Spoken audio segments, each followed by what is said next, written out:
200 রাষ্ট্রের ভিতরে মাত্র 56টি হলো মুসলিম রাষ্ট্র। 200 কোটি মুসলমান, 800 কোটি মানুষের ভিতরে কত কোটি? 200 কোটি মুসলমান, 800 কোটি মানুষের ভিতরে। গোটা পৃথিবীতে মুসলমান বেশি না অমুসলিম বেশি?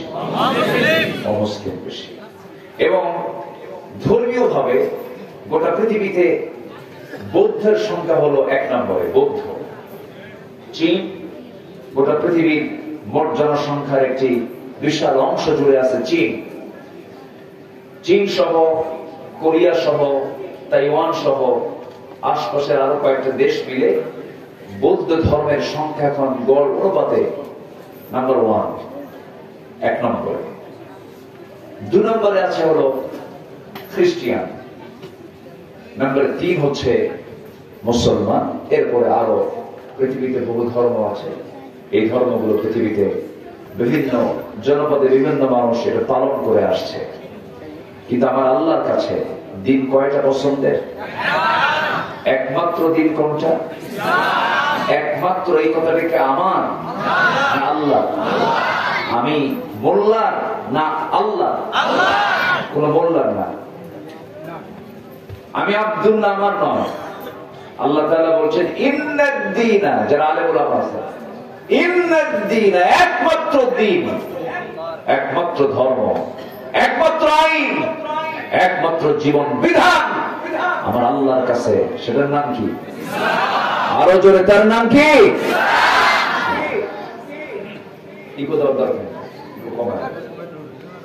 আচ্ছা, তাহলে পৃথিবীতে আরো ধর্ম আছে। এই ধর্ম কি তাহলে আল্লাহর কাছে গ্রহণযোগ্য?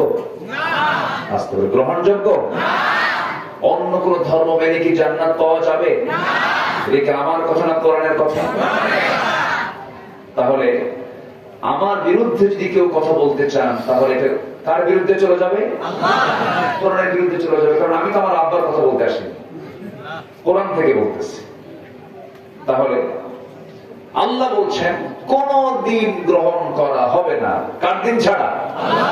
আল্লাহ দিন ছাড়া। একটা আয়াতে বলেছি, এখন কোন দিন গ্রহণ করা হবে না এমন একটা সরাসরি আয়াত আছে।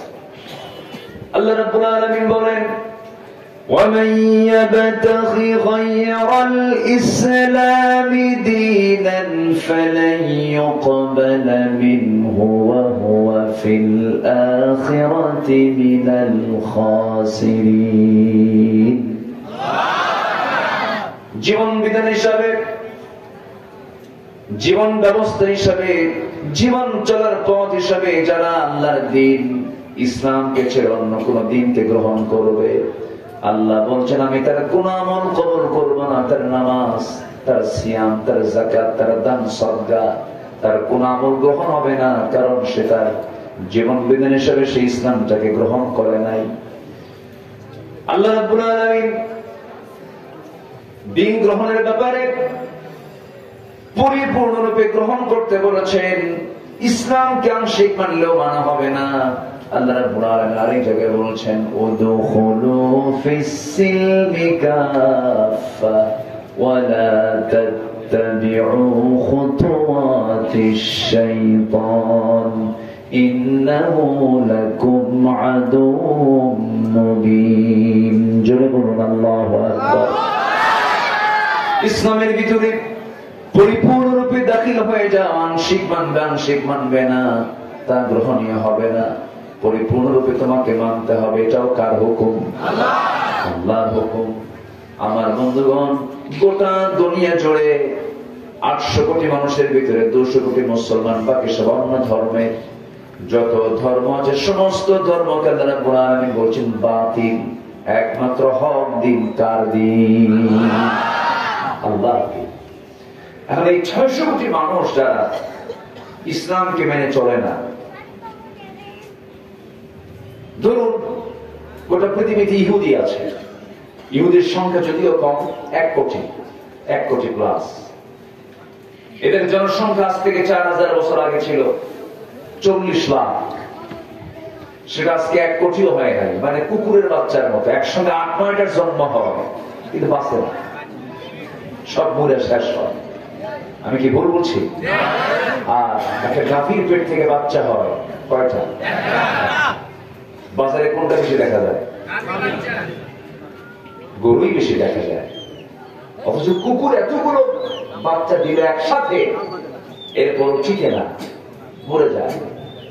ঠিক তেমনি ইহুদির জনসংখ্যা আজ থেকে 4000 বছর আগে 40 লক্ষ ছিল, আজকে 1 কোটিও পূরণ হতে কষ্টকর, হয়তো কিছু প্লাস হতে পারে। কেন জানেন? এই তো নিকটবর্তী দ্বিতীয় বিশ্বযুদ্ধে এডলফ হিটলার এট এ টাইম গ্যাস চেম্বারে তুলে 60 লক্ষ ইহুদিকে একদিনে মারছে, রাখে না। তো কয়েকটা ইচ্ছে করে এডলফ হিটলার রেখে দিয়েছিল যে আমি এতগুলো মানুষকে মারলাম, মানুষ আমাকে ভুলও তো বুঝতে পারে, 2-1টা ইহুদি রাখি। থুয়ে দিয়া রাখার পর এখন খুব আমরা শান্তিতে আছি। খুব শান্তি না? আজকে ফিলিস্তিনকে মেরে শেষ করছে কারা? আসতে বলবেন না কারা? 30,000 শিশুকে এই কয়েকদিনে মারছে,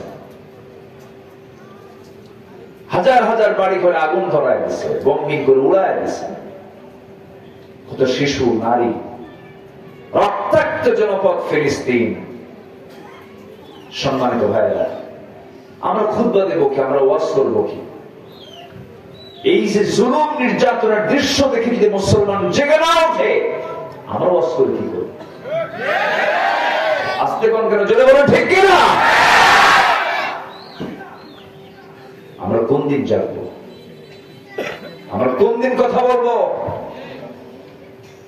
একটি ইহুদির গায়ে আঘাত করলে গোটা পৃথিবী নড়ে ওঠে, আর মুসলমানের লাশ প্রতিনিয়ত ঝরছে ফিলিস্তিন, কাশ্মীর, বিশ্বের বিভিন্ন জায়গায়। সবচেয়ে নির্যাতিত আজকে মুসলমান। অথচ সম্পদ সবচেয়ে বেশি কাদের? তেল বন্ধ করলে সব অচল, অ্যালুমিনিয়াম বন্ধ করলে সব অচল। সমস্ত প্রাকৃতিক খনিজের সম্পদ ম্যাক্সিমাম মুসলমানদের হাতে। কিন্তু মুসলমানদের এই দুর্দশা কেন? এর মূল কারণ হলো মুসলমান বন্ধু পেতেছে মুসলমানের সাথে নয়, ইহুদি খ্রিস্টানদের সাথে। সম্মানিত ভাই, কথা অনেক আছে, একটু কান লাগিয়ে কথাগুলো শুনি। আমরা বাঁচবই, আমরা তো আর বাঁচতে আসি নাই দুনিয়াতে। মূলত কি বাঁচতে আসছি? আমরা জন্ম নিছি, এরপর কি হবে? মৃত্যু হবে। বাঁচার লোক মুসলমান করা উচিত নয়। মুসলমান মরতে এসেছে, বাতিল শক্তির কাছে মাথা নত করতে জানে না মুসলমান। বাঁচতে যদি হয় সিংহের মতো বাঁচবো, বীর পুরুষের মতো বাঁচবো, মুসলমান হয়ে বাঁচবো। বাতিলদের কাছে মাথা নত করবো না আমরা। জোরে বলি ইনশাআল্লাহ, জোরে বলি ইনশাআল্লাহ। মাননীয় প্রধানমন্ত্রী তিনি সম্প্রতি একটি গুরুত্বপূর্ণ কথা বলেছেন। মায়ানমার পার্বত্য অঞ্চল নিয়ে, পার্বত্য চট্টগ্রাম নিয়ে, রাঙ্গামাটি, এই সমস্ত অঞ্চল নিয়ে কিছু কথা বলেছেন। এয়ারবেস তৈরি করার মধ্য দিয়ে একটি খ্রিস্টান রাষ্ট্র তৈরির একটা নকশা সাজানো হচ্ছে। উনি এটার প্রতিবাদ করেছেন, আমরা তাকে ধন্যবাদ দিই। উনি প্রতিবাদ করেছেন। সাদা চামড়ার লোকদেরকে আমরা এই সুযোগ হতে দেব না। দুঃখ লাগে, আমি আমার বক্তৃতার আজ থেকে আরো 13 বছর আগে আমি বক্তৃতা করেছি, এই কথা বলেছি 13 বছর আগে। দেশের প্রত্যন্ত অঞ্চল, ধরুন এই রাজশাহী অঞ্চলের ওই নওগাঁ প্রত্যন্ত অঞ্চলগুলো, পার্বত্য অঞ্চলগুলো, পাহাড়ি অঞ্চলগুলো খ্রিস্টান মিশনারি টার্গেট করেছে। হাজার হাজার মুসলমানকে তারা খ্রিস্টান বানাচ্ছে, তাদের ধর্মে নিয়ে যাচ্ছে। এই মিশনারি তারা কাজ করছে, এই মিশনারি তারা রেগুলার এই রীতিমতোই তাদের কাজগুলো, মিশনগুলো চালিয়ে যাচ্ছে। তাদের টার্গেট আগামী 20-30 বছর পর মুসলমানদের সংখ্যা কমিয়ে খ্রিস্টানকে সংখ্যাগরিষ্ঠ করে তারা এই জনপদকে একটা ভিন্ন দিকে নেওয়ার একটা অপচেষ্টায় লিপ্ত হচ্ছে। দুঃখ লাগে, খ্রিস্টান মিশনারি কাজ করে, সব ধর্মের কাজের স্বাধীনতা আছে, কিন্তু আমার দেশে যদি আপনি হক কথা বলতে যান, গলা চিপে ধরার অপচেষ্টা করতে চায় একটা পক্ষ, ঠিক কিনা? একটা পক্ষ তারা এই অপচেষ্টা করতে চায়। কিন্তু উচিত ছিল আমাদের সকল মুসলমানকে পৃথক থাকা না, এক হওয়া। একমাত্র মুসলমান ছাড়া যত ধর্ম আছে, যত দল মত আছে, সবগুলোর গোড়া কিন্তু এক, রসুনের গোড়ার মতো। রসুনের গোড়া কি? আল কুফরু মিল্লাতু ওয়াহিদা। কুফরের শক্তি হলো একটা শক্তি, সব কুফর শক্তি এক হয়ে যায় মুসলমানদের বিরুদ্ধে। এজন্য ঠিক এই সময় আমরা একত্রিত হয়েছি। আমাদের সবচেয়ে বড় চ্যালেঞ্জ হচ্ছে আমরা এক থাকবো। জোরে বলি ইনশাআল্লাহ। আমরা এক হব, ভ্রাতৃত্ব তৈরি করব, কোন ফিতনা ফাসাদের দিকে যাব না। আমাদের পরিচয়, প্রথম পরিচয় কোন বাঙালি নয়, বাংলাদেশি নয়, কোন আঞ্চলিক কোন পরিচয় নয়। আমাদের প্রথম পরিচয় হচ্ছে আমরা মুসলমান। আমরা কি বলেন? আর যে আমরা কি বলেন? মুসলমান। আদম কি ছিলেন? ইব্রাহিম কি ছিলেন? নূহ কি ছিলেন? ইসমাঈল ইসলাম কি ছিলেন? মুসা ইসলাম কি ছিলেন? আমার নবী কি ছিলেন? আমরা কি? মুসলমান। কিন্তু আমরা কি হয়েছে জানেন? এর মধ্যে আবার ভাগ হয়েছি। কি মুসলমান? হানাফি, শাফি, হাম্বলি, আহলে হাদিস, সুন্নি, গরম সুন্নি।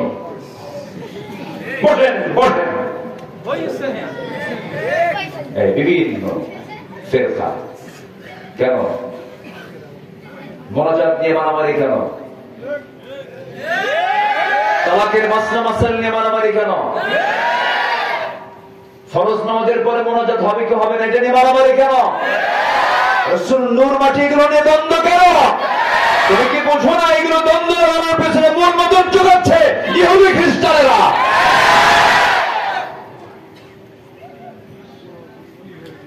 এগুলো নয়, এগুলো আমাদের পরিচয় নয়, এগুলো ভ্রাতৃত্বের লক্ষণ নয়।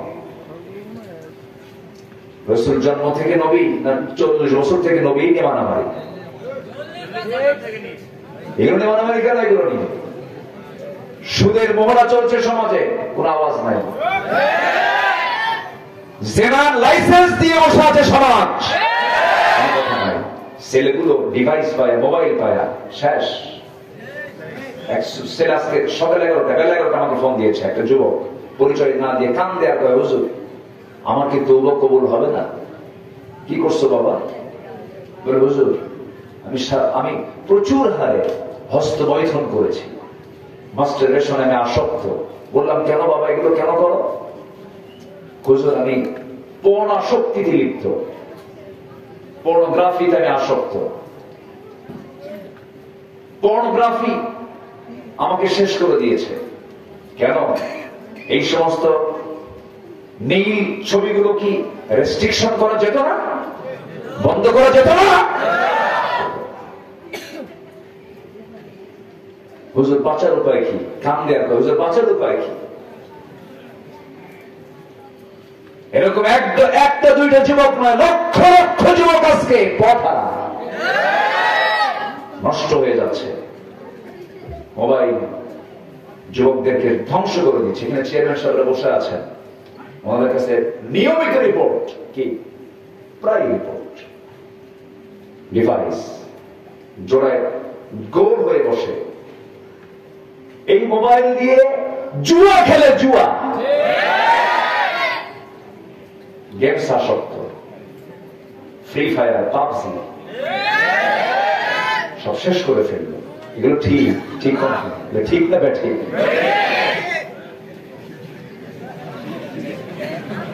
হ্যাঁ কথা বলবো, কথা বলবো, রাগ করতেছেন নাকি আপনারা?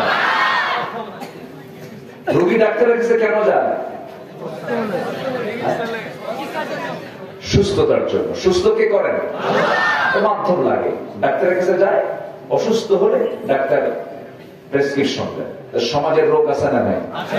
এগুলো কি ওষুধ কি দেওয়ার দরকার আছে? এটা বসছি ওষুধ দেওয়ার জন্য। রাগ করতেছেন না তো আপনারা? ওয়াজ আমরা সবাই জানেন। হ্যাঁ অবশ্যই বসছি তো। আপনি মা বাচ্চার হাতে মোবাইল দিয়ে ভাত খাওয়া, এটা কেমন কথা? আছে না? গেমস দেয়, গেমস চলে, ও খায়। আছে কিনা বলেন? কেন? বাচ্চারা মসজিদে গেলে আবার কিছু বুড়া চাচা আছে, চোখ এরকম বড় করে, মানে মসজিদে বুড়ার জন্য নেই, কোন বাচ্চারা মসজিদে যাবে না, মানে বুড়া মানুষের জন্য মসজিদ। এরকম কিছু বুড়া আছে না নাই? বলবো কথা বলবো। হুজুর আপনি আমার উপরে এত রাগ কেন ভাবতেছেন নাকি? আবার মসজিদ কি শুধু বুড়ো মানুষের জন্য না বাচ্চাদের জন্য? বাচ্চারা কোথায় সময় ব্যয় করবে বেশি বলেন?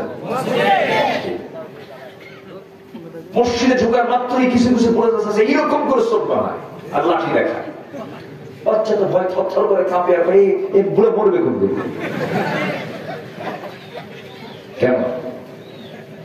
বাচ্চারা মসজিদে যাবে, আপনার মেয়েটা ছোট হয়েছে, ছোট, আপনার ছেলে ছোট, ঘাড়ে নিবেন, কোলে নিবেন, হেঁটে হেঁটে মসজিদে নিয়ে চলে যাবেন। ফজরের সময় নিয়ে গেলেন, সময়ের জ্ঞান সে অর্জন করলো।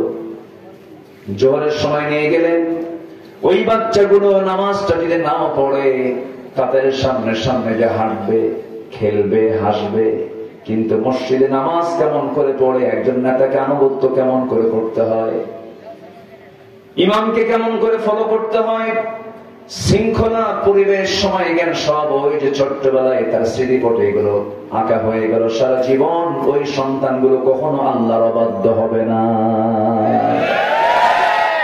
মোটু পাটলু দেখা মসজিদে যায় না। কষ্ট হচ্ছেন নাকি আপনার কথা বলুন?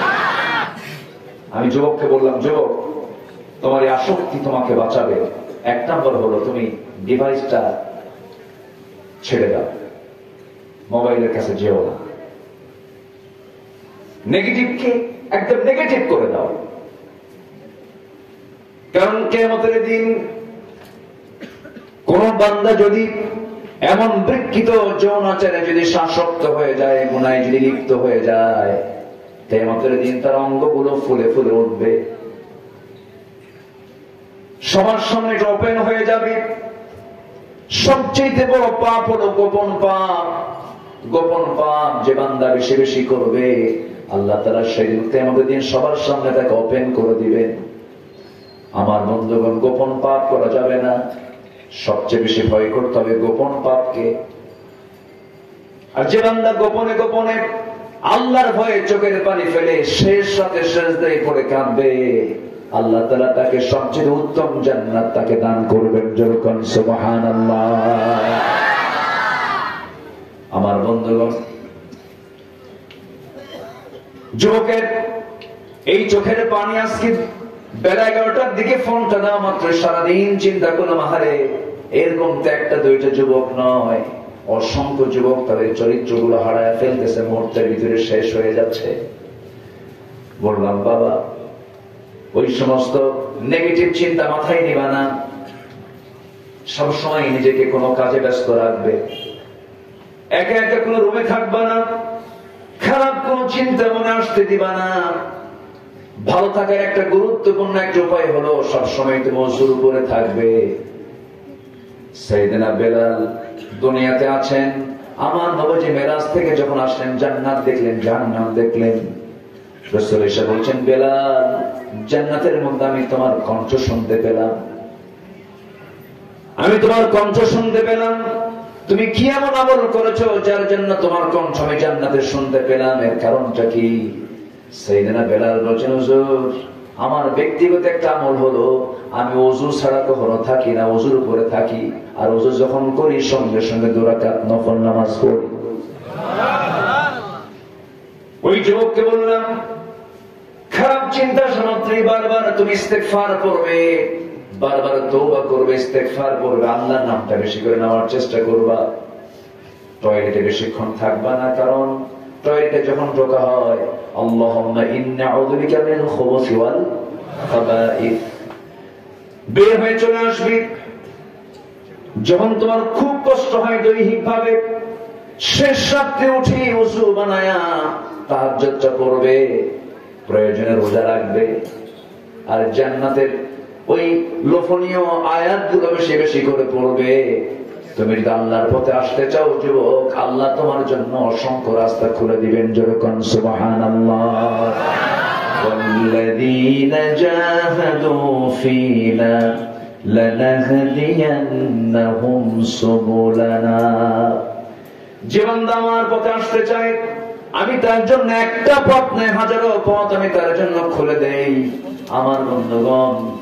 আর এই সমস্ত মাস্টারবেশনের যে অপকারিতা, এক নম্বর অপকারিতা হলো বিয়ে করার যোগ্যতা সে হারিয়ে ফেলবে, বাচ্চার বাবা হওয়ার যোগ্যতা হারিয়ে ফেলবে, স্ত্রী হক আদায় করতে পারবে না, সিমেনে যে শুক্রাণু থাকে তা শেষ হয়ে যাবে, অসুস্থ হয়ে পড়বে, ধ্বংস হয়ে যাবে।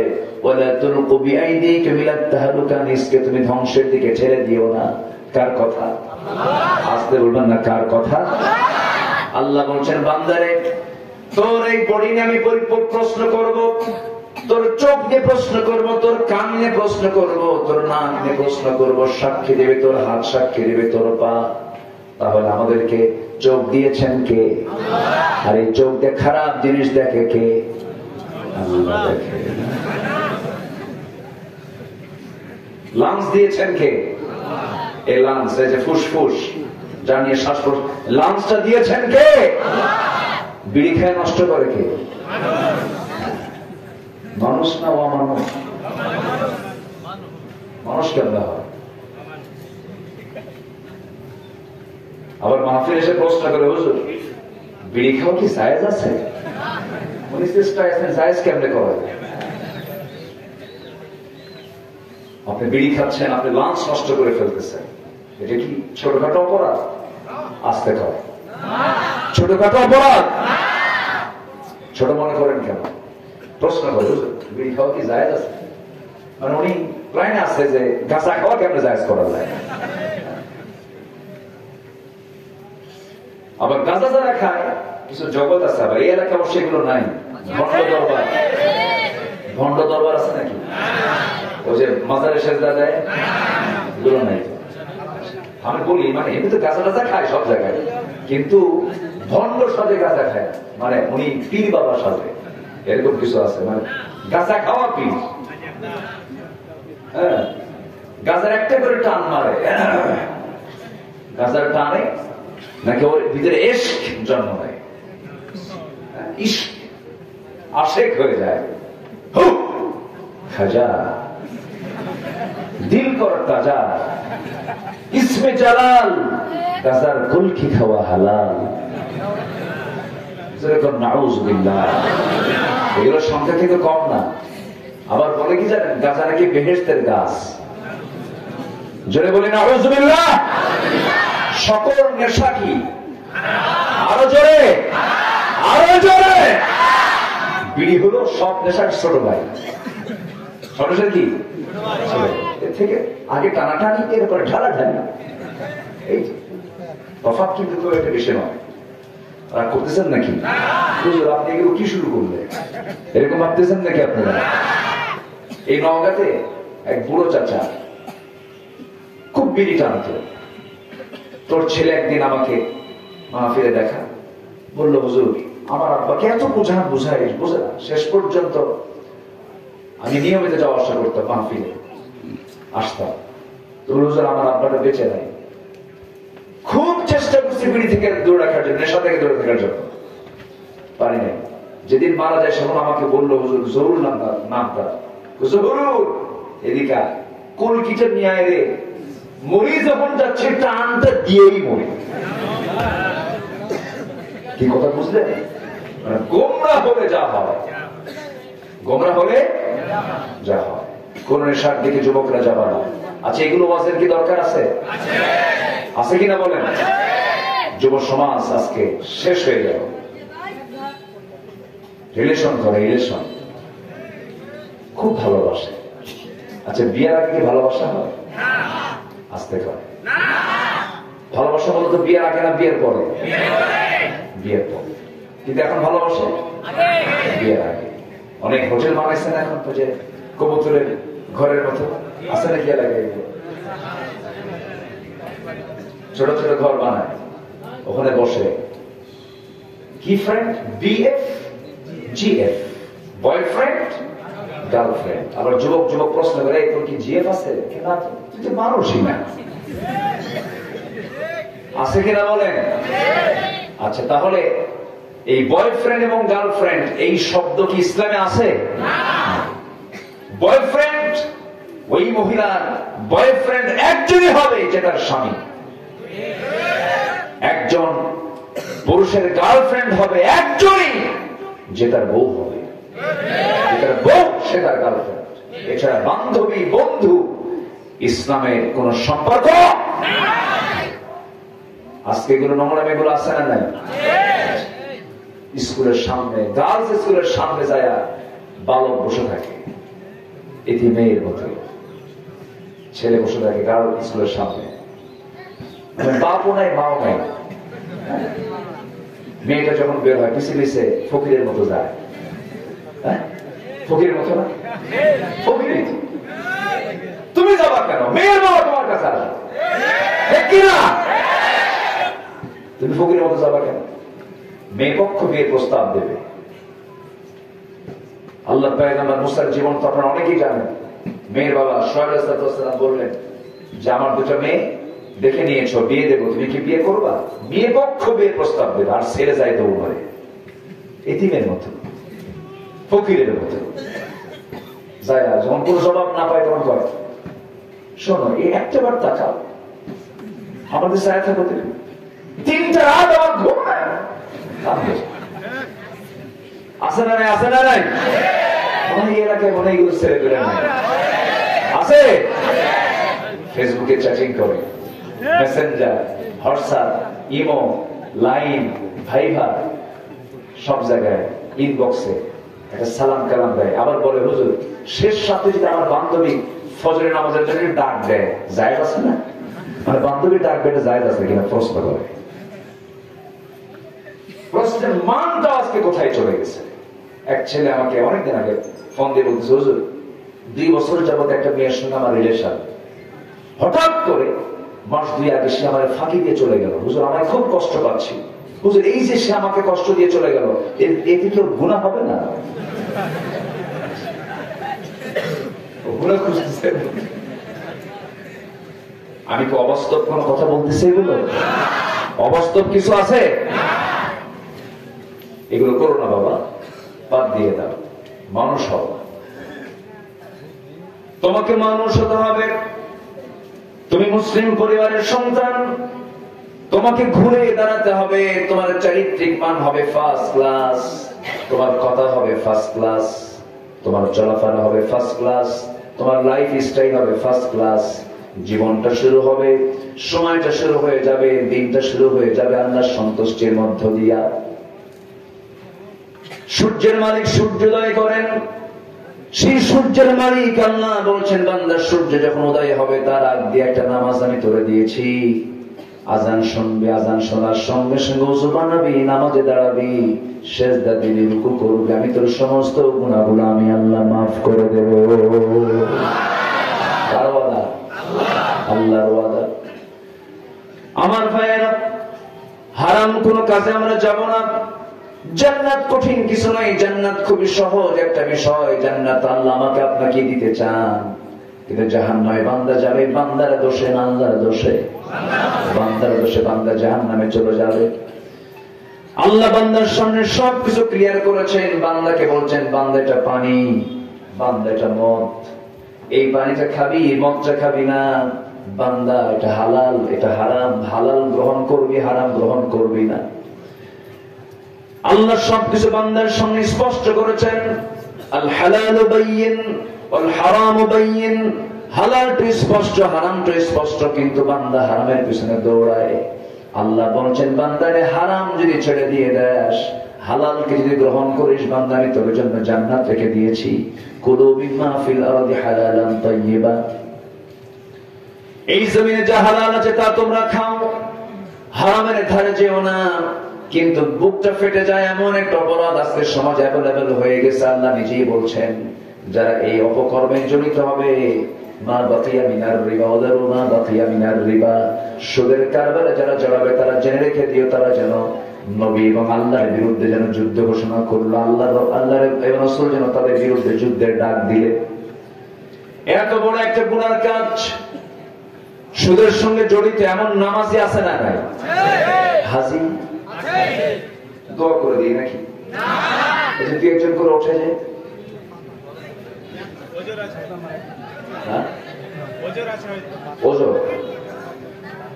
মনে কষ্ট হবে, আমি কি শেষ করে দেবো?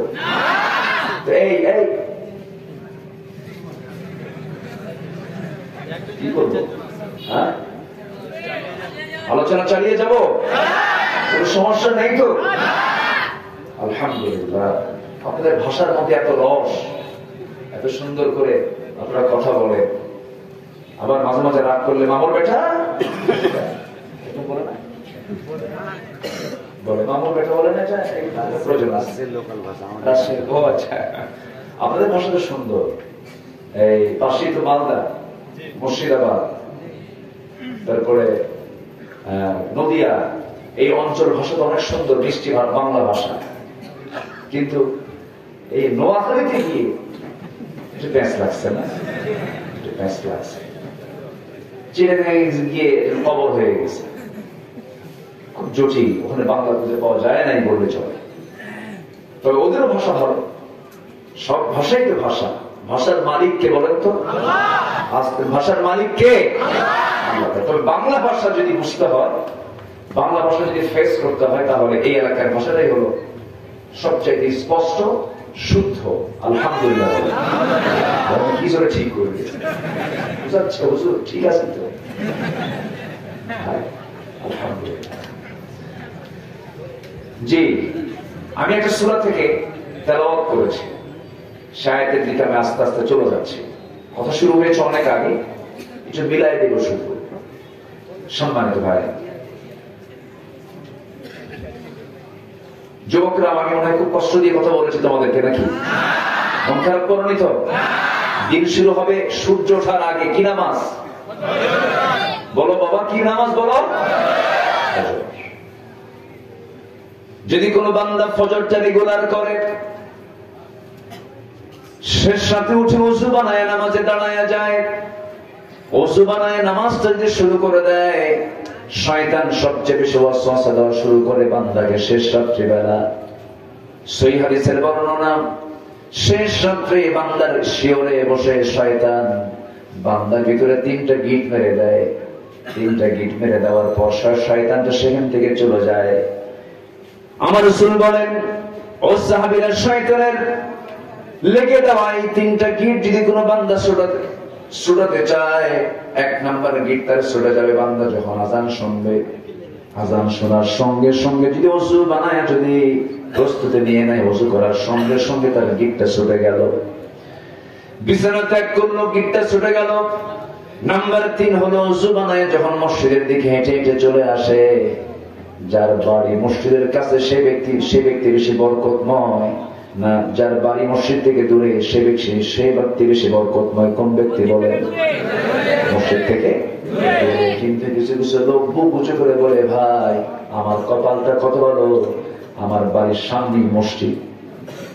ভাবুক, দেখেন দেখেন, কিন্তু বাড়ির সাথে মসজিদ যার বরকত কম তার, আর মসজিদ থেকে বাড়ি যারা যত দূরে তার বরকত তত বেশি। কারণ রাসূল বলেছেন যে যত কদম বেশি লম্বা সময় নিয়ে মসজিদের উদ্দেশ্যে রওনা করবে, আল্লাহ তাআলা তাকে প্রত্যেকটা কদমে কদমে বেশি করে নেকি দিয়ে দিবে। যেরকম সুবহানাল্লাহ। সেখানে বেকুব আমার হুজুর তারা হেঁটে হেঁটে ঢাকা রওনা দেব, এরকম আসে না কিছু বাকি ভাই বলে লোক আছে, বেকুব টাইপের লোক থাকে। কিন্তু ইদানিং মানুষের হাঁটতে চায় না। এই জন্য অমুকের দাদার জায়গায় একটা মসজিদ বানাইছে, তোর দাদার জায়গায় মসজিদে তুই গরম দেখাস, আমার দাদার জায়গা নাই আছে কিনা, আরেকটা মসজিদ বানায়, অথচ মসজিদের কোন প্রয়োজন নাই। এরকম প্রয়োজন ছাড়া কিছু মসজিদ আছে না? বলেন বলেন, আছে না নাই? মসজিদ বেশি দরকার না মুসল্লি বেশি দরকার? ফজরের সময় মোটে মুসল্লি খুঁজে পাওয়া যায় 3 জন, ইমাম, মসজিদ আর খাবে। যদি এদের দায়িত্ব না থাকতো ফাঁকা। বাস্তব বলতেছে, অবাস্তব কিছু বলছি না। কেন জানেন? আজকে মুসলমানের লাইফ স্টাইল চেঞ্জ হয়েছে।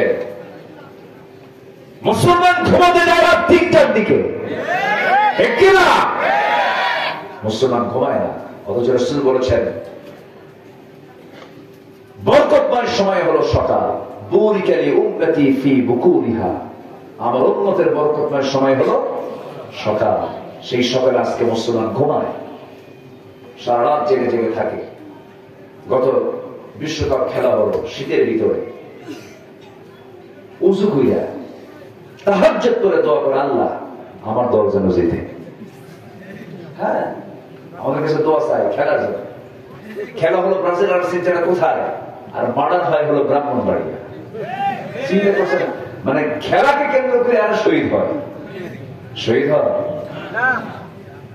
সময় নষ্ট করবো না আমরা। ঘুম থেকে উঠে আগে আমরা কি শুরু করবো? কোন নামাজ? কোন নামাজ? ফজর নামাজ। ফজর নামাজ পড়া মাত্রই শয়তানের ওই 3টা গিট ছুটে গেল। 24 ঘন্টা শয়তান থেকে সহজে ওয়াসওয়াসা দিতে পারে না। এই জাতির কত % লোক ফজর নামাজ পড়ে বলে? 1%। নামাজ নাই, নামাজের জন্য কোন আহ্বান নাই। যুবকরা, যে নেতা তোমার হাতে মদের বোতল তুলে দেয়, যে নেতা তোমাকে নামাজের কথা বলে না, যে নেতা তোমাকে মিথ্যা আশা দেয়, যে নেতা তোমাকে চাঁদাবাজি করতে নির্দেশ দেয়, যে নেতা তোমার হাতে নারী তুলে দেয়, তোমার চরিত্র নষ্ট করে নেশা তুলে দেয়, ওই সমস্ত নেতৃত্বের মুখে থুতু মারবা। জবান বলবে, জীবন নষ্ট করা যাবে না। জীবন কয়টা? কয়টা জীবন? অগোছালো না গোছালো? গোছাবো আমরা, জোরে বলি ইনশাআল্লাহ। জীবনটা গুছিয়ে নেব।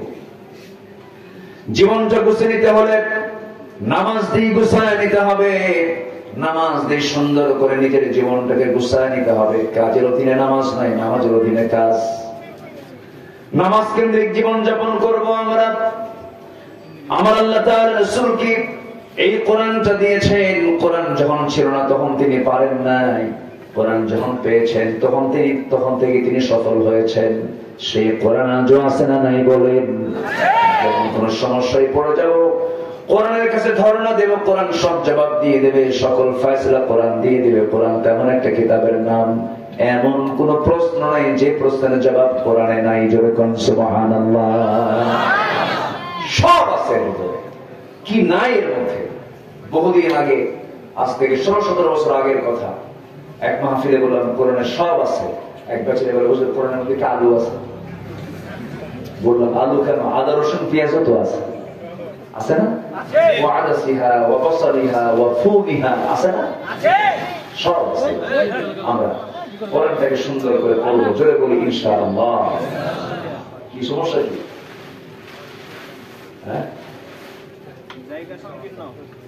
সংকীর্ণ জায়গা, এত সুন্দর মানুষ আপনার এলাকা, কেউ নড়ে না তো? আপনার বাড়ি যাবেন না? বাড়িও যাবেন না তো থাকেন, আমি যাই।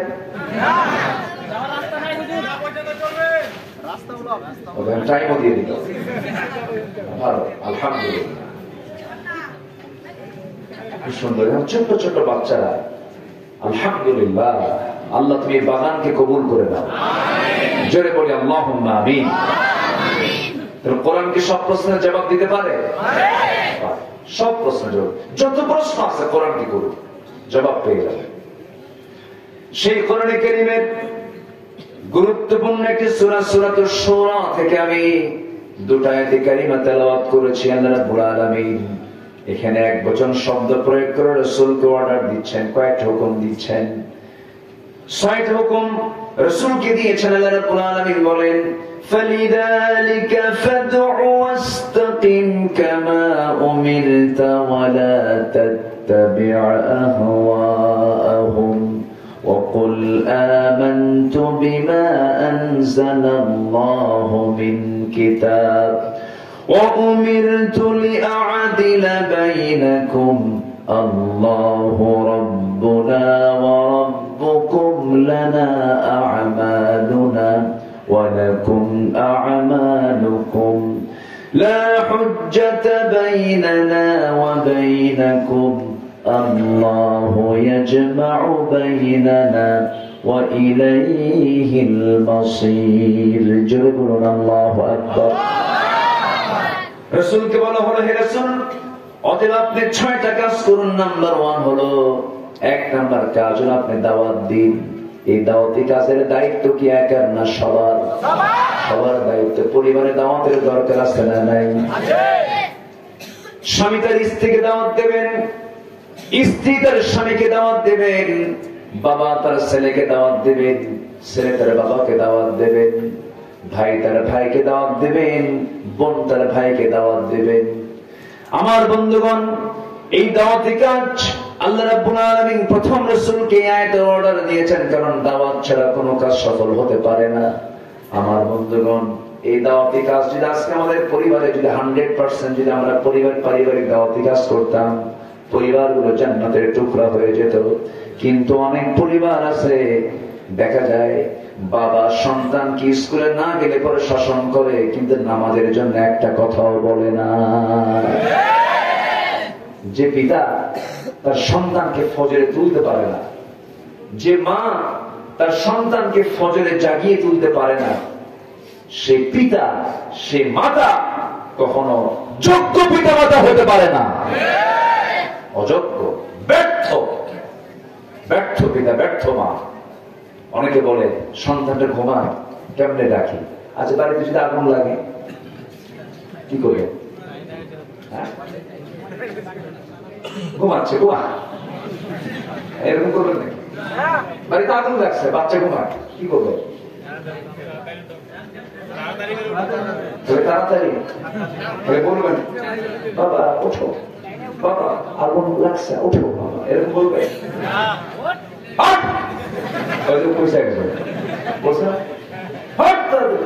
আগুন লাগছে, ধমক দেবে, তাড়াতাড়ি নিয়ে যাবে আগুন থেকে বাঁচার জন্য। আর ফজর নামাজ যাক নষ্ট করছেন, জাহান্নামের আগুন সহ্য করবেন কি আপনি? মনে করতে হবে জাহান্নামের আগুন দুনিয়ার আগুনের চাইতে আরো ভয়ঙ্কর। বাচ্চাকে বলতে হবে, বাবা ওঠো, কম ওঠো, নামাজ পড়ো, আসসালাতু খায়রুম মিনান নাওম। এই দাওয়াতি কাজ সবার ভিতরে থাকার দরকার আছে না নাই? বউ নামাজ পড়ে না, স্বামীর মুখে এত বড় দাড়ি আছে, এরকম আছে না?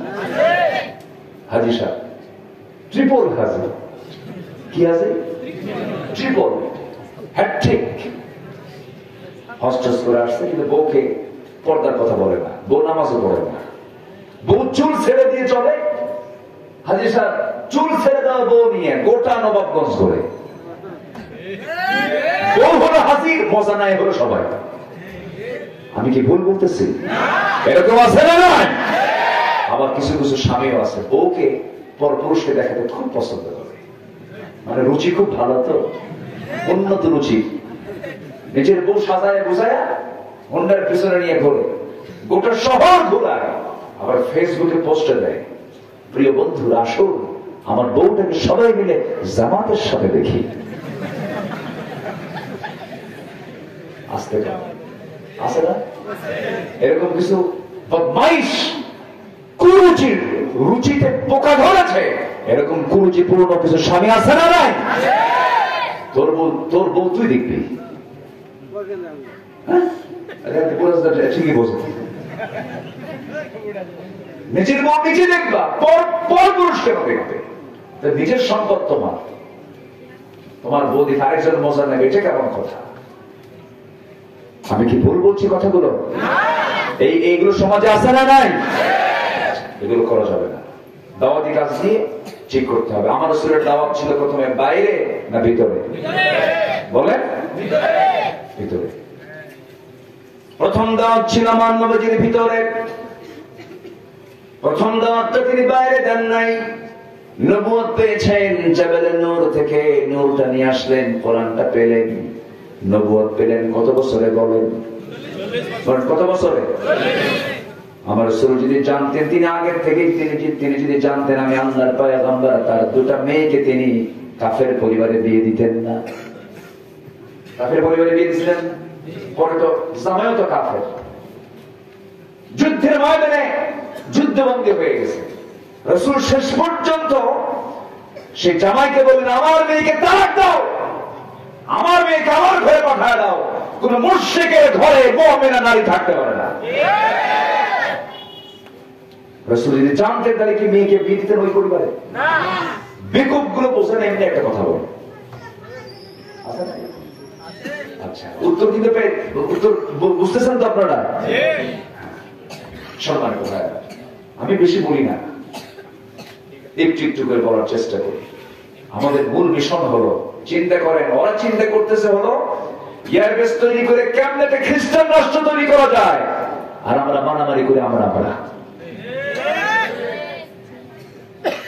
সম্মানিত ভাই, দাওয়াতি কাজের দরকার আছে না নাই?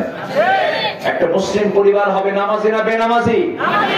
ঘরের মধ্যে কোন বেনামাজি সন্তান থাকতে পারে না। যা কর নামাজ আগে ধর। আপনার প্রথম ওয়াজ হবে এটা। প্রথম কি? প্রথম ওয়াজ।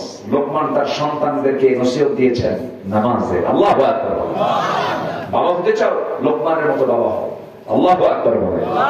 কার মতো বাবা? কোন লোকমান? নবগঞ্জের লোকমান নাকি? কোরআনের লোকমান। লোকমানের মতো বাবা হও।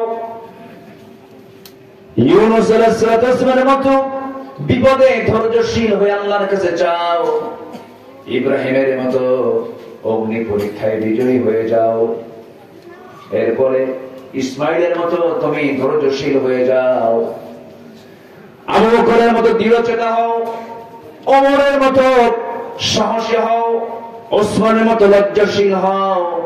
আলীর মতো লড়ক বীর সৈনিক হও। আমার আপনার জীবনকে সাজানোর জন্য সব মডেল আমাদের সামনে আছে না নাই? সেই চরিত্র গড়ে তোলো। নবীজি প্রথম দাওয়াতটা তিনি জাবালে নূর থেকে নেমে ঘরের মধ্যে আগে দিলেন। ঘরের মধ্যে ঢুকলেন। ঘরের মধ্যে ঢুকে খাদিজা রাদিয়াল্লাহু আনহা তখন ঘরে বসা ছিলেন। সামনে গিয়ে বলছেন খাদিজা জাম্মিলুনি জাম্মিলুনি, আমাকে বস্ত্র আচ্ছাদন করে দাও। লাকাদ খাশিতু আলা নাফসি, আমার মন বলছে আমি মনে হয় বাঁচব না, আমার জীবন আমি শঙ্কিত, মনে হয় মরে যাব। কেন কি হয়েছে আপনার?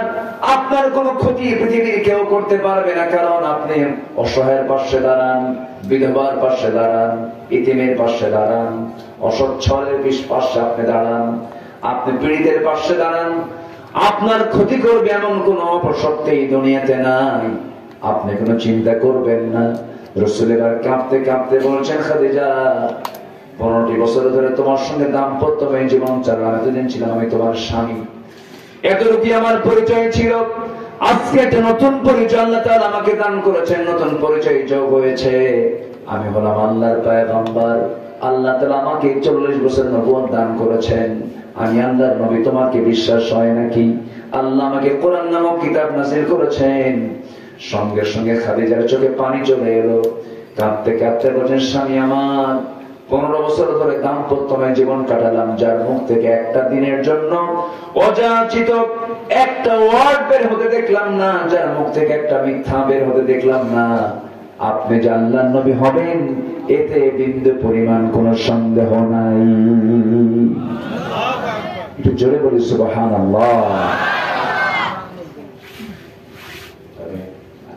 ব্যস্ত মানুষ তো, জি আলহামদুলিল্লাহ,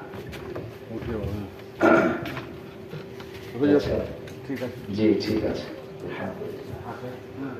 জি জি ইনশাআল্লাহ। এই কষ্ট না, জি মেহমানকে সম্মান করা উচিত। মেহমানকে সম্মান করা কি উচিত? জি ঠিক আছে। আমি খুবই আনন্দিত আপনাদের এই সুন্দর আচরণ। আমার এটা স্মরণীয় হয়ে থাকবে যে এত রাতে কোন লোক নড়াচড়া করে না, বলি আলহামদুলিল্লাহ। রাসূল তারা দাওয়াত দিলেন আগে বাইরে না ঘরে? আমরা দাওয়াত দেব আগে কোথায়? ঘরে।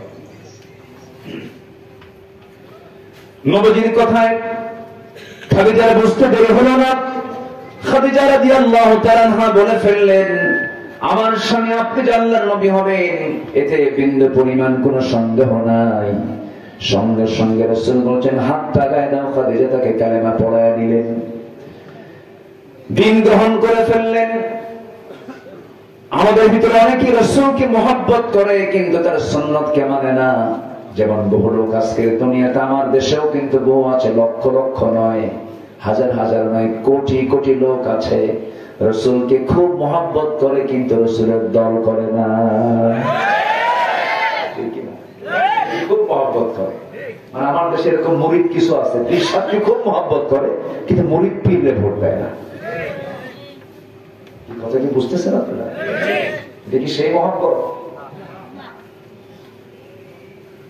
আমরা নবীকে মহব্বত করলাম, রাসূলকে ভালোবাসলাম, কিন্তু নবীর দল করলাম না, নবীর আইনগুলো মানলাম না, নবীর বিধানগুলোকে মানলাম না, নবীর কর্ম পদ্ধতি মানলাম না।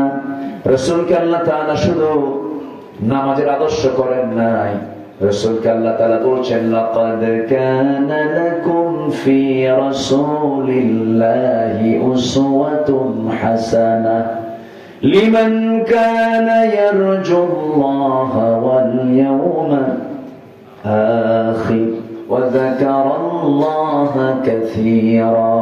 জোরে বলুন আল্লাহু আকবার। তোমাদের জন্য উত্তম আদর্শের বাস্তব নমুনা কেউ নন, জনাবে মুহাম্মদুর রাসূলুল্লাহ সাল্লাল্লাহু আলাইহি ওয়াসাল্লাম তোমাদের আদর্শের বাস্তব নমুনা। রাসূলকে নামাজে মানবো, রোজায় মানবো, হজে মানবো, যাকাতে মানবো, রাষ্ট্রে মানবো না।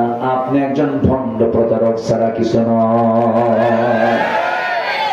রাসূলকে সব জায়গায় মানতে হবে। আমার দেশে দু শ্রেণীর মুসলমান, একটা শ্রেণী হলো যারা পুরোপুরি ইসলামকে মানতে চায়, আর একটা শ্রেণী হলো আল্লাহ খুশি থাক শয়তানও বেজার না হোক, সুদও খাবো নামাজও পড়বো। আছে কিনা বলেন? আবার খতিব যদি সুদের বিরুদ্ধে ওয়াজ করে তার চাকরি থাকে না, কারণ সভাপতি সব সুদ খায়, সুদের বিরুদ্ধে ওয়াজ করলে তো চাকরি থাকা কঠিন। হঠাৎ করে একদিন বলেই ফেলছে সুদের বিরুদ্ধে, সভাপতি সব সামনে বসা, কাম তো সারা, আয়াত তো আসছি বলবেই তো। জুমার খুতবা শেষ, নামাজ শেষ, সভাপতি সব হেঁটে হেঁটে আসে, মুখে কোনো হাসি নাই, বলছে, হুজুর ভাবছিলাম আপনি খুব ভালো মানুষ, কিন্তু আপনি সুদের বিরুদ্ধে ওয়াজ করলেন, ভালো কথা, আপনি বলেন তাও কোনো আপত্তি নাই, কিন্তু আপনি সুদের বিরুদ্ধে ওয়াজ করলেন তাতে আমার কোনো দুঃখ নাই, আমি সুদ খাই, ভালো কথা, কিন্তু আপনি আমার দিকে চেয়ে থেকে ওয়াজ করবেন কেন? কি কথা কি বুঝতেছেন? আছে না নাই? আছে না নাই? আজকে মুসলমান সুদ খায়, মুসলমান হিংসা করে। কি করে? হিংসা করে। অনেকদিন আগে একটা গল্প মনে পড়লো, এক বেচারি বিয়ে করতে যাবে, আগের যুগে তো ঘোড়ায় চড়ে বিয়ে করতো, তো গ্রামের এক লোকের ঘোড়া আছে, যে বলছে, ভাই ঘোড়াটা দিবা, আমার অমুক দিন বিয়া, তুমি তো ঘোড়া দেবই না, যা মিল নাই। ও চলে আসছে বাড়িতে, সবে কদরের রাত্রিতে মসজিদে গেছে, আল্লাহর কাছে দোয়া করে, আল্লাহ শোনো, তোমার কাছে আমার আজকে একটা প্রার্থনা আমার নাই, একটা দোয়া শুধু, ওর জন্য গোনা মরে। কি কথা কি বুঝতেছে? এই দোয়া করে বাড়িতে চলে আসছে। বাড়িতে এসে দেখে মা কান্দে।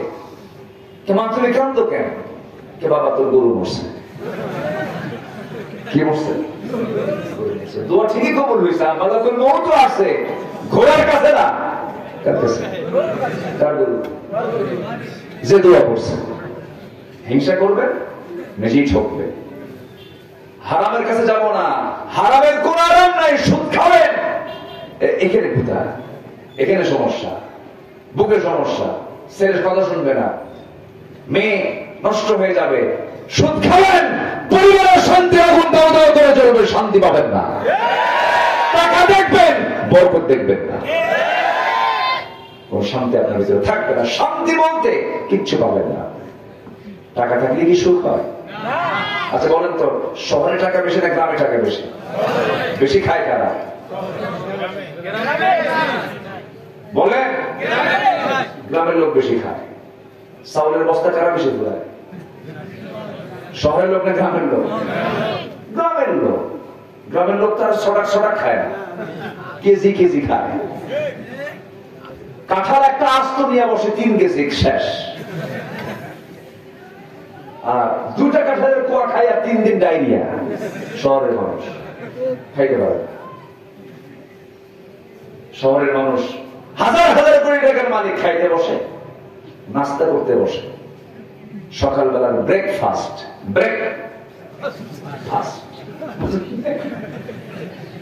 খাইতে বসে। কি খাইতে বসলো? 1 কেজি আঙ্গুর সামনে, একটা আঙ্গুর খায়, আরেকটা আঙ্গুর ধরতে গিয়ে পিএস বলে, পার্সোনাল সহকারী বলে, বস আর খাওয়া যাবে না, ইনসুলিন নিতে হবে, ইনসুলিন। একটা খায় আর এতিমের মতো ছায়া থাকে আঙ্গুরগুলো দেখে, হারে আঙ্গুর, টাকা আছে কিন্তু খাইতে পারলাম না। কি কথা কি বুঝতেছেন আপনারা? বুঝতেছেন? এতগুলো রুটি, 1 রুটি খায়া আর খাওয়া যাবে না, ইনসুলিন, সমস্যা, ডায়াবেটিস, উচ্চ রক্তচাপ, হাই প্রেশার। আর গরিব মানুষ গ্রামের 4টার দিকে ওঠে, কাজ টাজ করার জন্য বের হয়, 9টার মধ্যেই পুরা পরিশ্রম করে সে বাড়িতে বসে বলে, এই বউ গিন্নি আছে কি নিয়ে আয়, যা আছে তা। রাতের বাসি ভাত পান্তা হয়ে আছে, পান্তা নিয়ে 1 ডিশ গাবলা, ঠিক আছে না, 1-1.5 কেজি হবে চাউল নিয়ে বসলো। কিচ্ছু লাগে না, কোনো কিছু না, খালি এতগুলো লবণ, পেঁয়াজ আর মরিচ, রসুন। এমন খাওয়া শুরু হলো, গো গ্রাস, সারাঙ্গুল, কপাল বাদে সব পেট। বুঝেন না? খাওয়া শেষ।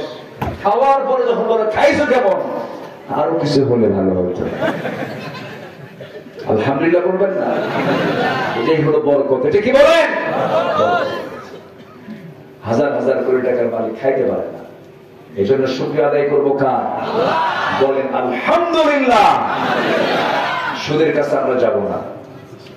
রোগগুলো ধরতেছে আজকে, আর করতেছেন নাকি আপনারা? শুরু করছে যুবক দিয়া, চরিত্র দিয়ে, এখন আসতেছে ব্যবসা, সংসার, এগুলো নিয়ে একটু অস করতেছে। মূলত একটু মনোযোগ দিয়ে কথাগুলো শোনেন। সুদের সর্বনিম্ন গুনাহ হলো নিজের মার সঙ্গে জেনা করা। ঈসা আলাইহিস সালাম একদিন তাকে রূহুল্লাহ বলা হয়, কবরবাসীর পাশে নিয়ে যাচ্ছিলেন। কবরবাসীকে লক্ষ্য করে একজন ব্যক্তির প্রশ্নের কারণে তিনি বললেন, কুম বিইذনিল্লাহ, ও কবরবাসী তুমি আল্লাহর নির্দেশে দাঁড়িয়ে যাও। 2জন কবরবাসী দাঁড়ায় গেল। এক কবরবাসীকে দেখতে পেলেন পেটটা বড় হয়ে গেছে, মুখ থেকে রক্তগুলো গড়ে গড়ে পড়তেছে, পচা রক্তগুলো, পুঁজগুলো যখন মুখ থেকে নির্গত হচ্ছিল, তাকে প্রশ্ন করে, আল্লাহর পয়গম্বর ঈসা, এই কবরবাসীর এমন আযাব হচ্ছে কেন? সঙ্গে সঙ্গে তিনি বলছেন, এই দুনিয়ার জিন্দেগিতে চরম হারে সুদের কারবার করতো, এই জন্য তার এই অবস্থা দেখা যাচ্ছে। আমার বন্ধুগণ, সেই সুদের মোহন আজকে চলছে সমাজে। সুদের কারবার করা যাবে না, জেনার কাছে যাওয়া যাবে না, হারামের কোন আরাম নাই, হারাম দিয়ে কখনো বরকত হবে না, হারাম টিকে না। হারাম ইনকাম 40 বছর, কেউ বলেছেন হারাম ইনকামের মেয়াদ হলো 40 বছর, এরপরে শেষ হয়ে যায়, ধ্বংস হয়ে যায়। এই জন্য আমরা আমাদের সন্তানকে হারামের দিকে নেব না, আমরাও হারামের দিকে যাব না। জোরে বলি ইনশাআল্লাহ।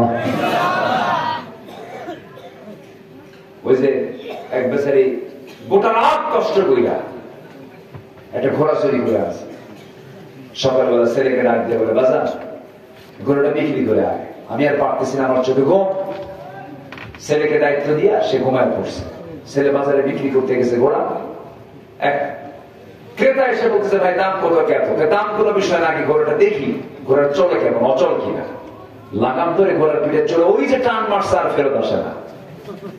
সন্ধ্যা হয়ে যায়, ঘোড়া বলে আর আসে না, ঘোড়ায় চলে গেছে, আর আসে না ক্রেতা। তখন খালি হাতে চলে গেছে বাড়িতে। বাপ বললো, বাজান কষ্ট করে ঘোড়া চুরি করে আনলাম, কত দামে বিক্রি করলে? আপনার যে দামে কেনা সেই দামে বেচা। কথা কি বুঝতেছেন আপনারা? যে দামে কেনা সেই দামেই বেচা, লাভ নাই। টাকা দেশ থেকে পাচার করতেছেন, লাভ নাই তো, কোনো লাভ নাই। লাভ আছে? আজ থেকে লাভ আছে? হারাম দিয়ে আরাম পাবেন না। জনগণের হক নষ্ট করলে ছাড় দেওয়া হবে না, আল্লাহ ছাড় দেবেন না। অশান্তি। সম্মানিত ভাইয়েরা, তাহলে দাওয়াত দেবো আমরা আগে ঘরে না বাইরে? আগে ঘরে না বাইরে? ঘরে। রাসূলকে মহব্বত করতে হবে, ভালো কথা। খাদিজা রাসূলকে মহব্বত করেছেন, আবার আবু তালেবের নাম সবাই শুনেছেন। আবু তালেব নবীর কি হন? চাচা হন। তিনি কি মহব্বত করেন নাই? করেছেন। কিন্তু নবীর মহব্বতের প্রতি আবু তালেবের যে মহব্বত ছিল আর খাদিজার যে মহব্বত ছিল একরকম না ভিন্ন রকম? বলেন।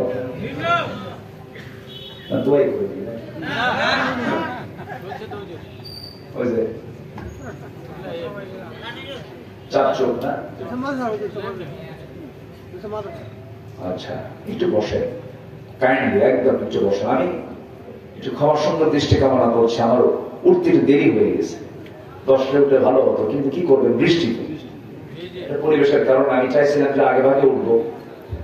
12টার পরে তো আসলে আলোচনা ঠিক না, ফজরের নামাজ থেকে সবকিছু থাকে। আর একটু সময় আমাকে দেন, আমি 6টা এই 6টা হুকুমটা শেষ করি। হ্যাঁ, আমাকে দিচ্ছেন তো সময় ইনশাআল্লাহ? অনেক রাত আমি এটা পছন্দ করি না, কিন্তু আমাদের ছাড় না, বুঝবে, এবং উঠায় দেয়। লেখা থেকে প্রধান বক্তা হয়ে যায় মাহফিল শেষ বক্তা। এখানে তাও তো আগে উঠায় গেছেন। ময়মনসিংহ এলাকায় গত 3 বছর আগে গেছে, হুজুর বলছে হুজুর ঘুমান, 9টার দিকে গেছে রাত, হুজুর বালিশ দিলাম ঘুমান। উঠবো কখন? আপনাকে 1 বছর 1 ঘন্টা আগেই তুলে দেওয়া হবে। তো আমাকে 3টার দিকে ডাক দেবে, হুজুর চলে। বললাম যে 3টার দিকে নিয়ে যাচ্ছেন হুজুর, গত বছর প্রধান বক্তা উঠছিল রাত 4টায়, আপনাকে 1 ঘন্টা আগে দিলাম। এই দেশে কিন্তু আবার এই রাজশাহী অঞ্চলের বাগমারা ছাড়া বাগমারা নাম শুনছেন তো, ওরা মোটামুটি রাত 3টার দিকে দেয়। সেদিক থেকে এলাকা কিন্তু অনেক ভালো আছে, বলি আলহামদুলিল্লাহ। একটু আমাকে সময় দেন, কেউ উঠবেন না। তো আমার নবীর প্রতি খাদিজার যে মহব্বত, খাদিজা নবী কি হন? স্ত্রী। দুঃখের কালের না সুখের কালের? বলেন বলেন। প্রথম জীবনে। আহারে আল্লাহু আকবার। খাদিজাকে আল্লাহ তাআলা নিজে সালাম দিয়েছেন। আল্লাহু আকবার বলেন। আল্লাহ নিজে সালাম দিয়েছেন। আমার বন্ধুগণ, খাদিজার মহব্বত আর আবু তালেবের মহব্বত রাত দিন তফাৎ। আবু তালেব নবীর সঙ্গে নবীর পক্ষ নিয়ে জেল খাটার পর আবু তালেব জাহান্নামে যাবে, মহব্বত থেকে ছিল, কিন্তু জাহান্নামে যাবেন তিনি কেন? মহব্বত ছিল কিন্তু আনুগত্য ছিল না। আমার দেশে আবু তালেবের মতো বহু মহব্বত করনেওয়ালা বান্দা আছে, রাসূলকে খুব মহব্বত করে, খুব দরুদ পড়ে, কিন্তু নবীর দল করে না। আছে না নাই? ওদের ভূমিকা হলো আবু তালেবের মতো, আবু তালেবের মতো। কিন্তু আবু তালেবের মতো ভূমিকা দিয়ে জান্নাত পাওয়া যাবে না। আবু বকরের মতো ভূমিকা নিতে হবে, ওমরের মতো ভূমিকা নিতে হবে, আলীর মতো ভূমিকা নিতে হবে। আবু তালেব কি করেন ভাই? নবীর পক্ষে এত কাজ করেছেন তিনি, নবীকে বিয়ে করেছেন তিনি, ব্যবসা শিখেছেন তিনি, ভাষা শিখেছেন তিনি, নবীকে বাঁচাতে গিয়ে জেল খেটেছেন 3.5 বছর আবু তালেব নিজে। এরপরেও তিনি জান্নাত পাবেন না, কারণ তার মধ্যে কি নাই? ঈমান নেই, আনুগত্য নেই। রাসূল বলেন, চাচা আপনি আমার জন্য যা করেছেন, শুধু কালিমা পড়বেন, অনায়াসে জান্নাতে চলে যাবেন। আবু তালেব কয়, মুহাম্মদ এটা আমার দ্বারা হবে না। এরকম লোক এখন আছে না নাই? হুজুর আপনি যা ওয়াজ করেন সমস্যা নাই, আমি আমার দল ছাড়তে রাজি না। আছে কিনা? আসতে বলবেন না, আছে না নাই? আমার নবীজি শেষ পর্যন্ত পারলেন না, কারণ হেদায়েত দেওয়ার মালিক কি আমার রাসূল না আল্লাহ? পারলেন না। নিজের আপন ঘরে, নিজের ঘরের চাচা পারলেন না। আবু তালেব দুনিয়া থেকে বিদায় নিয়ে নিলেন। সেই বিদায়ের মাত্র 3 দিন পর পর হঠাৎ করে খাদিজা রাদিয়াল্লাহু তাআলা আনহা রাসূলকে লক্ষ্য করে বলছেন, ইয়া রাসূলুল্লাহ, শরীরটা আমার ভালো যাচ্ছে না, আমি মনে হয় মরে যাব। মক্কার ঘটনা, রাসূল মদিনায় তখন হিজরত করেন নাই। খাদিজার শরীরটা খুব অসুস্থ, রাসূল তাকে খুব ভালোবাসতেন এবং আম্মা জান খাদিজা রাসূলকে খুব ভালোবাসতেন। নবী তার মৃত্যুর পর থেকে নিয়ে মৃত্যুর দিন পর্যন্ত আমার নবী এমন কোন দিন নাই যে দিনে রাসূল খাদিজার নামটা মুখে নেন নাই। রাসূল খুব মহব্বত করতেন তাকে, মাঝে মাঝে বলতেন, আমার স্ত্রীরা শোনো, আমার খাদিজা যদি আমার জীবনের শেষ সময় পর্যন্ত থেকে যেত, আল্লাহ তাআলা আমাকে দ্বিতীয় বিবাহের কোনো অর্ডার দিতেন না, আমি বিয়ে করতাম না। তাহলে এখান থেকে বোঝা যায় রাসূল যে বিয়েগুলো করেছেন সম্পূর্ণ হুকুম ছিল কার। নাস্তিকের বাচ্চারা বোঝে না, নাস্তিকের বাচ্চারা বলে বিশ্ব নবীর এতগুলো বউ কেন? তারপরে 32 দাঁত ভাঙ্গা দরকার বেকুবদের, দাঁত ভাঙ্গা দরকার না মাজা ভাঙ্গা দরকার? চলতো না পারে, বলতেও না, বেকুব গুলো বোঝে না, জানে না। রাসূল তার জীবন শুরু করেছেন বিধবার পাশে দাঁড়ায়, বিধবার পাশে দাঁড়ায়। নবীজির চাইতে 15 বছরের বড় স্ত্রীকে তাকে বরণ করে নিয়েছেন। যখন বিয়ে হয়, ধনী মহিলা হচ্ছেন খাদিজা। কি মহিলা? ধনী মহিলা। রাসূল কি বলেন? আবার বলেন, গরিব ছিলেন না গরিব হয়েছেন?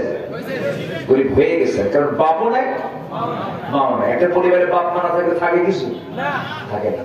এতিত্ব, জন্মের আগেই বাপ নাই, জন্মের 5 বছরে মা নাই, সম্পদ থাকবে কেন? এই জন্য তিনি গরিব হয়ে গেছেন। কিন্তু আসলে তিনি গরিব ঘরে জন্ম নেননি, সবচেয়ে শ্রেষ্ঠ কুরাইশ বংশে তার জন্ম। এবং মক্কার নেতা পরিবারের সদস্য ছিলেন মুহাম্মদ সাল্লাল্লাহু এবং কাবা শরীফের নবুয়ত পাওয়ার আগে হাজের আসওয়াদ সংস্থাপন করার ক্ষেত্রে আমার রাসূলের নাম এসেছে। আল্লাহু আকবার বলেন। তিনি হাজের আসওয়াদ সংস্থাপন করেছেন, সবাই তাকে চিনত, জানত এবং তিনি সর্বমহলে পরিচিত ছিলেন বিশ্বাসী আল আমিন আস-সাদিক মুহাম্মদ সাল্লাল্লাহু আলাইহি ওয়াসাল্লাম। এবং তার চেহারা কেমন ছিল? আল্লাহু আকবার। গোটা পৃথিবীর সকল সৌন্দর্য একদিকে, আমার নবীর চেহারা সৌন্দর্য একদিকে। নবীর চেহারাই যে সুন্দর, যেরকম সুবহানাল্লাহ। সে রাসূল তিনি খাদিজাকে বিয়ে করলেন কখন? 25 বছর বয়সে। রাসূলের টাকা নাই, পয়সা নেই। প্রস্তাব এসেছে নবীর পক্ষ থেকে না খাদিজা পরিবারের পক্ষ থেকে? প্রস্তাব আসে কোন পক্ষ থেকে বলেন তো? আর এখন প্রস্তাব আসে শরম নাই, কষ্ট কি? ঠিক আছে না? এটা মনে রাখবে সবসময়। মেয়ে প্রস্তাব দেবে না মেয়ের বাপ প্রস্তাব দেবে? আস্তে আস্তে মেয়ে না মেয়ে, মেয়ে না মেয়ের বাবা, মেয়ের বাবা প্রস্তাব দেবে। এটা হচ্ছে বৈধ প্রস্তাব। আর মেয়ে যদি ডাইরেক্ট মানে বাবা তুই গেল, মাথায় রাখবে।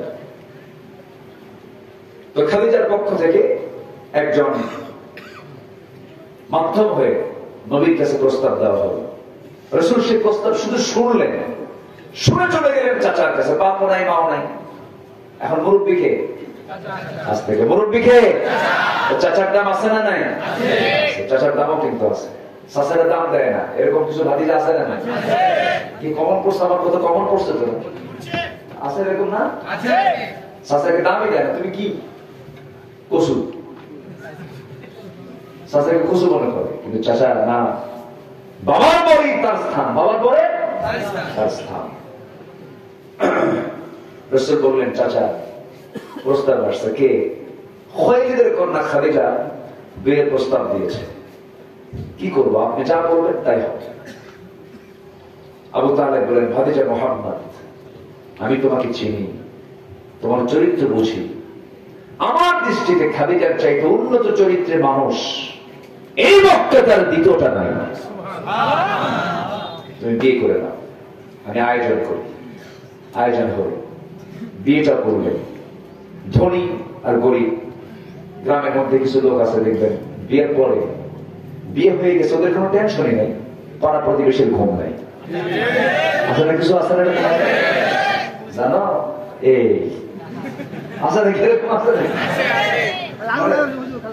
হ্যাঁ খেলাও লাগে জানো ওই মানে শয়তান শুধু নাড়ে, হ্যাঁ, আর ও শুধু করে।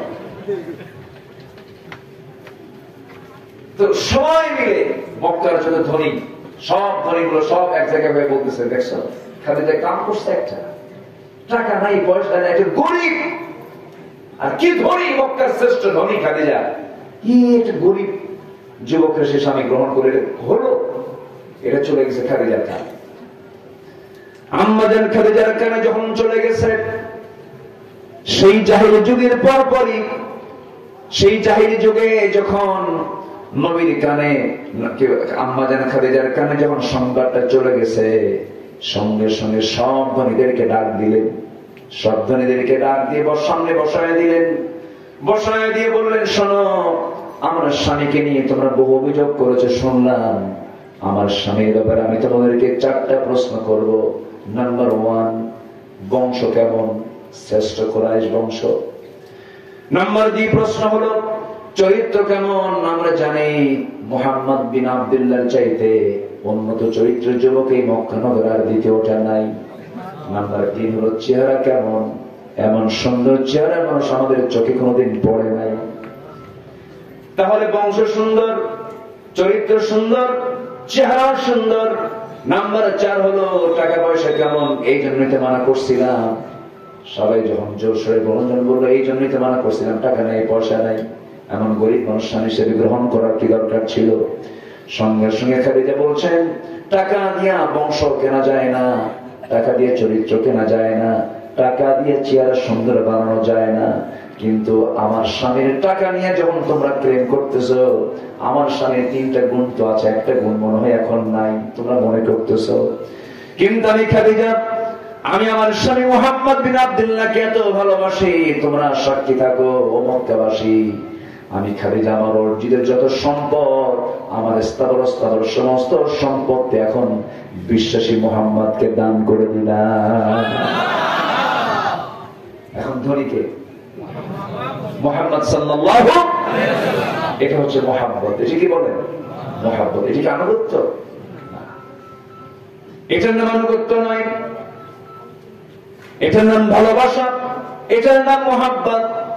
কিন্তু এই মুহাব্বতটা প্লাস হয়ে গেছে কখন? যখন আমার রাসূল যখন নবুয়ত পেলেন, 40 বছর যখন পূর্ণ হলো, রাসূল যখন বলে ফেলেন, খাদিজা মুহাব্বত আমাকে করো, শুধু মুহাব্বত করলে হবে না, আনুগত্য করতে হবে, আমি আল্লাহর পয়গম্বর, তোমাকে বিশ্বাস হয় নাকি? সঙ্গে সঙ্গে তিনি আনুগত্যটাও স্বীকার করে নিয়ে বললেন, হ্যাঁ, আপনার আল্লাহর নবী কোন প্রকার সন্দেহ নাই। যেরকম সুবহানাল্লাহ। তাহলে আমরা রাসূলকে শুধু মহব্বত করবো না আনুগত্য করবো? এক জায়গায় না সব জায়গায়? আমাদের রবকে আল্লাহ, আমাদের রবকে আল্লাহ। আমাদের দলের নাম কি? আমাদের সংবিধানের নাম কি? আমার নেতা মুহাম্মদ সাল্লাল্লাহু আলাইহি ওয়াসাল্লাম। এটা যেন মনে থাকে। আচ্ছা, ফোন বাজে কারে? হ্যাঁ। নাম্বার 2 হলো ইস্তেকামাত। যারা টিকে থাকবে, সিটকে পড়া যাবে না। ঈমান এনেছি, ঈমান নিয়ে সিটকে পড়া যাবে না। পরীক্ষা আসবে, হামলা মামলা আসবে, আমরা এক পায়ে ঈমান নিয়ে টিকে থাকবো। জোরে বলি ইনশাআল্লাহ। নাম্বার 3 হচ্ছে প্রবৃত্তির অনুসরণ না করা। মন ভালো চায় না খারাপ চায়? মন খারাপ চায় না? আসতে পারে। মন কি খারাপ চায় না? মন কি ভালো? মনে ট্রিটমেন্ট করার দরকার আছে না নাই? নাফস তো খারাপ কিছুই চায়। নাফস চায় ওর ক্ষতি করি, নাফস চায় সুন্দরে নিয়ে যাচ্ছে, একটু চায় থাকি। মন চায় না? এই যে লোকরা কথা কয় না, চায় না? মন চায় না? চাইলে কি চাওয়া যাবে? কেন? ঈমান। কি বলেন? কিসের জন্য? কিসের জন্য? ঈমানের জন্য। চাওয়া যাবে না। আমার বন্ধুগণ, মন তো অনেক কিছুই চাবে। মন চাবে মিথ্যা কথা বলি, মন চাবে ওজনে কম দেই, ওজনে যদি একটু কম দেই লাভ বেশি হয়ে যাবে। এমন দোকানদার তো মনে হয় না সেই অঞ্চলে নাই। ওজনে কম দেওয়া আল্লাহ তাআলা নিজে বলছেন যারা ওজনে কম দেবে, নেওয়ার সময় বেশি নেবে, দেওয়ার সময় কম দেবে, তাদের জন্য জাহান্নাম। ওজনে কম বেশি দেওয়া, মানুষকে ঠকানো, জমির আইলের কাছে গেলে পরে কোদাল মেরে মেরে আইল আউট করে ফেলা, চাষি মনে হয় নবাবগঞ্জে নাই, আসতে বলবেন না, আছে না নাই? আইল সেকন করতে করতে এমন সেকন বানাই পুলসি রাখবে, হাঁটা যায় না, এত শিখো, হাঁটার কোন কায়দা নেই। মানে আপনি যদি 3-4 বছর খোঁজ না নেন, ওই জমির আইলই থাকবে না, সমান বানায় ফেলবে। এরকম আছে না নাই? এটা কি নফসের দোষ না? দেখি নফসের সমস্যা আছে না নাই বলেন? আল্লাহ রাব্বুল আলামিন বলেন, হে রাসূল, আপনি দাওয়াত দেন, আপনি টিকে থাকেন, আপনি নফসের দাসত্ব করবেন না, নফসকে আপনি ঠিক রাখার চেষ্টা করবেন। এবং বলে ফেলেন, কুল আমানতু বিমা আনজালাল্লাহু মিন কিতাব, কিতাবে বিশ্বাস আনতে হবে। এবং রাসূল বলছেন, ন্যায় বিচারের জন্য আমি আদিষ্ট হয়েছি, বিচারটা ঠিক করতে হবে। আজকে শুধু বাংলাদেশ কেন, গোটা দুনিয়ার বিচারের একদিকে তাকায় দেখেন, বিচার কি সবার জন্য সমান? আইন বিচার সবার জন্য কি সমান নাকি? গরিবের বিচার একরকম, ধনের বিচার একরকম, আবার সরকারি দলের বিচার একরকম, বেসরকারি দলের বিচার আরেক রকম, ঠিক কিনা? সরকারি দল এক বিচার পায়, আর বিরোধী দল আরেক বিচার পায়। আমার বন্ধুগণ, নাম্বার 5 চলে গেল। নাম্বার 6 হলো নিজেদের মধ্যে যে ভাঙ্গন হয়, সেই ভাঙ্গন গুলোকে সম্পূর্ণরূপে ছেড়ে মুছে সাফ করে দিয়ে ভ্রাতৃত্বের বন্ধন আবদ্ধ হয়ে যাও। আল্লাহ তাআলা বলছেন, বান্দা এরকম করে যদি 6টা কাজ করতে পারো, জেনে রেখে আমার কাছে তোমার ফিরে আসতে হবে। এই 6টা হুকুম মেনে চলবে, আশা করা যায় জান্নাত যাওয়ার জন্য তোমাদের কোনো কষ্ট করতে হবে না। জোরে বলুন সুবহানাল্লাহ। বেগ হবে না, কষ্ট হবে না তোমাদের। আসুন আমরা এই কাজগুলো আঞ্জাম আমরা দেওয়ার চেষ্টা করি। আল্লাহ কবুল করুন, জোরে বলে আমিন। সবার বাড়িতে মা বোন আছে না? আছে না? মা বোন আছে না? মা বোনদের কিছু বলবো মেহেরবানি করে। সব ফরজের আমি বড় ফরজ মনে করি মাদের, সেটা হলো নিজের শরীর থেকে হেফাজত করা, পর্দায় থাকা। আজকে এই পর্দাকে মুসলিম পরিবার থেকে সরানোর জন্য সবচেয়ে বড় একটা মারাত্মক ভূমিকা পালন করছে হলো ভারতের চ্যানেলগুলো। আমি কি ভুল বলতেছি? ভারতের চ্যানেলগুলো মাদের পর্দাকে নষ্ট করার একটা প্রধান মাধ্যমে রূপ নিয়েছে। এগুলো দেখবো না। পরকীয়ার পরিমাণ কমছে না বাড়ছে? স্বামী স্ত্রীর মহব্বত আজকে বিদায় নিয়েছে। হ্যাঁ, বউকে মহব্বত করে, কিন্তু নিজের বউ না, অন্যের বউ। নাউযুবিল্লাহ। যে নোংরামি, আল্লাহ তুমি নোংরামি থেকে এই জাতিকে হেফাজত করো। মাদেরকে যথাযথ পর্দা অবলম্বন করার তৌফিক দিয়ে দাও। এসব কামনা করছি। আমি আমার কথা আর বাড়াবো না, ধীরে ধীরে দোয়ার দিকে যাবো।